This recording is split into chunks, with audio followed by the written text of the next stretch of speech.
Welcome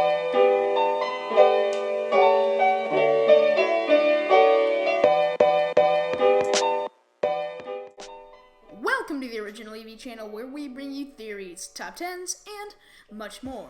In today's video, we're doing the part 2 of my team if Pokemon were real. And part 2 is going over to Jolt, so here's Jolt. Hey guys, today we're going to be talking about my team if Pokemon were real. First, I want to talk about what kind of Pokemon trainer I would be.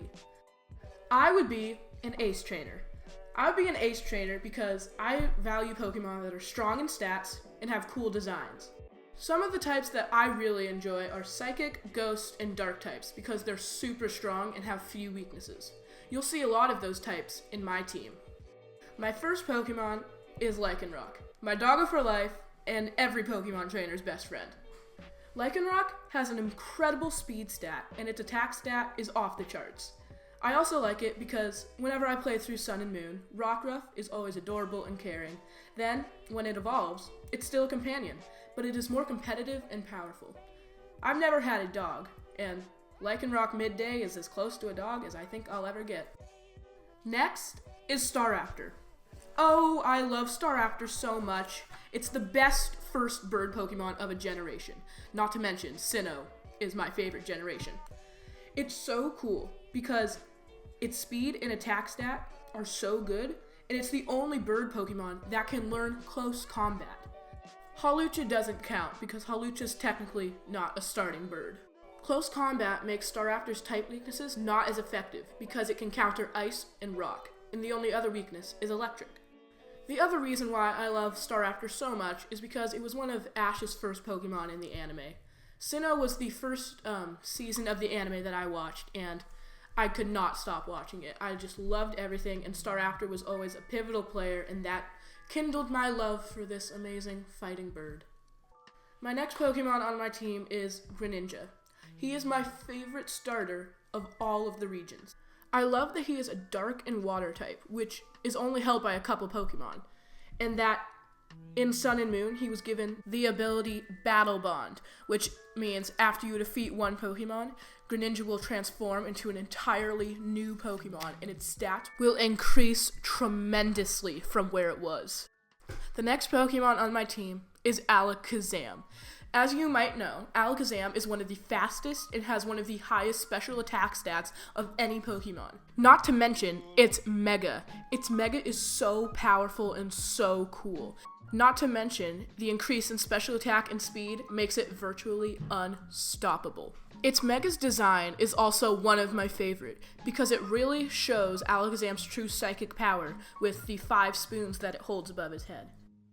Mega or non-Mega, Alakazam is always a helpful contributor to any Pokemon team I ever use. My next Pokemon on my team is Matias. I always loved Matias because the only Sinnoh game I had was Diamond, and it was only obtainable in Pearl, so I always envied it ever since I saw it as Fantina's ace Pokemon. Matias' design really exemplifies the ghost typing. With its witch hat and its hollow body, it looks completely like a ghost. Like Alakazam, Matias also has a really high speed and special attack stat. It's so good, it's one of the fastest ghost types beside Gengar.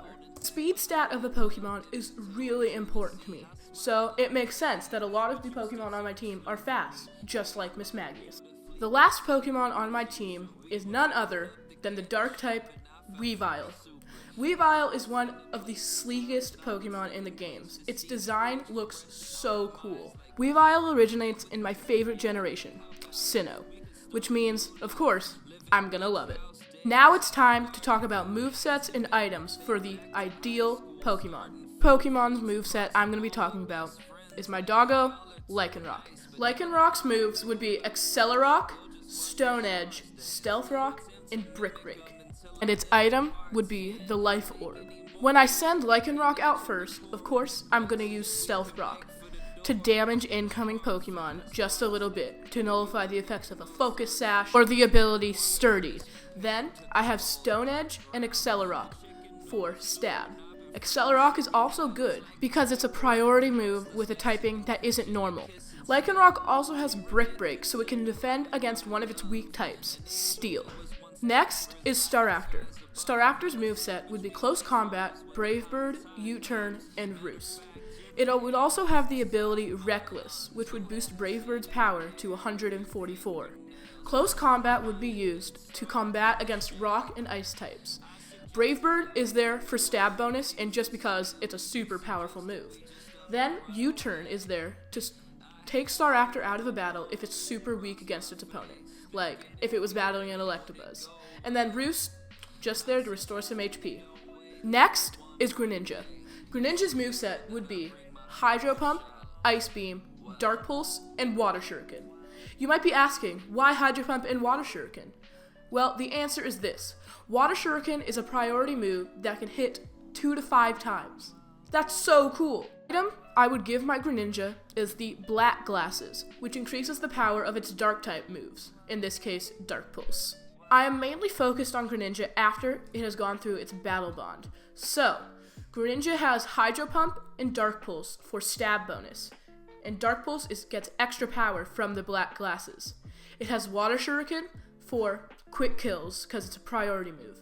It also has Ice Beam to combat grass types, which it is especially weak to.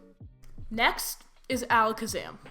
Alakazam's moveset would be Dazzling Gleam, Psychic, Shadow Ball, and Energy Ball. You might be wondering why I didn't include Calm Mind in this set. It's because when it Mega Evolves, its speed and special attack outweigh the needs for a Calm Mind. It's so fast, and its special attack is so high, if it's against a Ghost type, it can just use Psychic, and it's automatically done. Alakazam has Psychic for stab bonus. It has Dazzling Gleam to combat against Dark types. It also has Shadow Ball to combat against Ghost types. It also has Energy Ball, because Energy Ball is usually an underrated move, but it does a lot. Like, it can also lower your opponent's special defense. Next is Mismagius.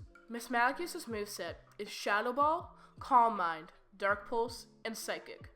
Mismagius has Shadow Ball for stab bonus. It has Calm Mind to raise its special attack and special defense, and it needs that special defense increase.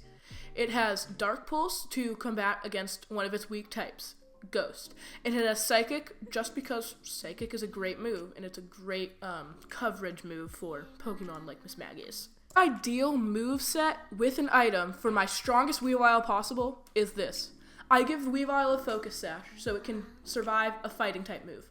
Then it knows Night Slash, Poison Jab, Ice Punch, and Ice Shard. Ice Shard is there so that when it has 1 HP left, it can get an attack off and kill its opponent without dying itself. Weavile knows Night Slash and Ice Punch for stab bonus, and Poison Jab for fairy type coverage. Thanks for watching this video. If you did enjoy, make sure to leave a like, and subscribe, and turn on post notifications so you never miss one of our uploads. In the comments below, tell us what your favorite Pokemon is of all time, through any generation. That's all from us, guys, and remember to stay original.